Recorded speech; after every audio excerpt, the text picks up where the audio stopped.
दोस्तों आए दिन हमारे समाज की बहन बेटियों और भाइयों के ऊपर शोषण हो रहे हैं, अत्याचार हो रहे हैं, उनके साथ असमानता का व्यवहार किया जा रहा है, छुआछूत भेदभाव किया जा रहा है। ये सब क्यों हो रहा है क्या आपको पता है? वो इसलिए हो रहा है क्योंकि वो हिंदू है। और ये सब करने वाला कौन है? तो एक हिंदू है।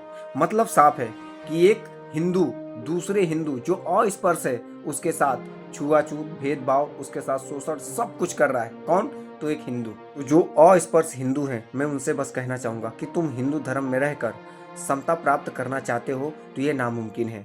अगर समता प्राप्त करना है तो तुम्हें रोटी बेटी का संबंध बनाना होगा और जो चातुर्वर्ण व्यवस्था है उसे समाप्त करना होगा।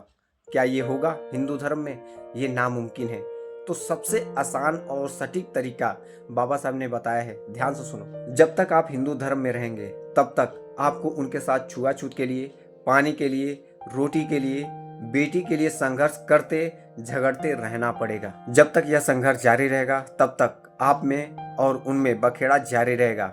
आप दोनों एक दूसरे के दुश्मन बने रहोगे। धर्म परिवर्तन किया तो कलह की जो जड़ है वही जड़ से मिट जाएगी। आपको उनके मंदिर पर हक बताने का अधिकार नहीं रहेगा और जरूरत भी नहीं रहेगी। सहभोजन कीजिए, सहविवाह कीजिए, आदि सामाजिक अधिकार के लिए संघर्ष की वजह भी खत्म हो जाएगी। ये झगड़े मिट जाएंगे, आपस में भाईचारा बढ़ेगा, एक दूसरे के प्रति प्रेम बढ़ेगा। आज मुसलमान और ईसाई के साथ हिंदुओं के कैसे संबंध हैं आप देख ही रहे हैं। और भी बहुत सी बातें बाबा साहब ने कही है। उन्होंने कहा है कि जो हिंदू लोग हैं और मुसलमान ईसाइयों के साथ, इनके साथ रोटी बेटी का संबंध नहीं है, फिर भी इन दोनों में देखो कितना बनता है। ना ही उनके साथ कभी गलत व्यवहार होते हैं और ना ही उनके समाज के साथ गलत व्यवहार होते हैं, ना ही उनके बहन बेटियों के साथ कभी भी गलत व्यवहार होता है। तो एक हिंदू दूसरे हिंदू के साथ ऐसा करता है। तो बाबा साहब का कहने का साफ मतलब है कि आप जब तक हिंदू धर्म में रहोगे तब तक ऐसे ही लतेड़े जाओगे, ऐसे ही आपकी बहन बेटियों के रूह लूटे जाएंगे, है ना? तो आप लोग धर्म परिवर्तन करो। सबसे इंपॉर्टेंट है धर्म परिवर्तन। जब आपका खुद का एक धर्म होगा, जो बाबा साहब ने बौद्ध धर्म ग्रहण किया था, अगर आप बौद्ध धर्म में जाते हो तो ही आपके साथ समान व्यवहार होगा, आप अच्छे से रह पाओगे, आपके साथ शोषण नहीं होगा, अत्याचार नहीं होगा।